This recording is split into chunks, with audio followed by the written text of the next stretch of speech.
دو چیزیں بنائی 1919 میں، ایک کمیٹی یہ انگریز نے بنائی، اس سے پہلے نہیں تھی، دوسرا پیٹی۔ ہر مسجد کے سامنے آپ کو پیٹی نظر آئے گی، ہر مدرسے کے سامنے نظر آئے گی، ہر آستانے کے سامنے تین تین پیٹیاں ہیں۔ یہ چادر کا ہے، یہ غسل کا ہے، بڑے صاحبزادے کا ہے۔ اکبر حسین الہ آبادی، ان کو جب پتا چلا کہ انگریز نے پلاننگ کی ہے کہ مسجد کی کمیٹی بنے گی اور پیٹی بھی رکھیں گے، پورے دنوں کے سید انہوں نے قلم اٹھایا، کریمہ بے بخشائے برحال بندہ کہ ہستم اسیر کمیٹی و چندہ۔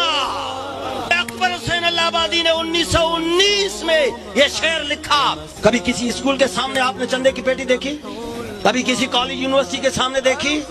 یہ مسجد اور مدرسے کے سامنے کیوں؟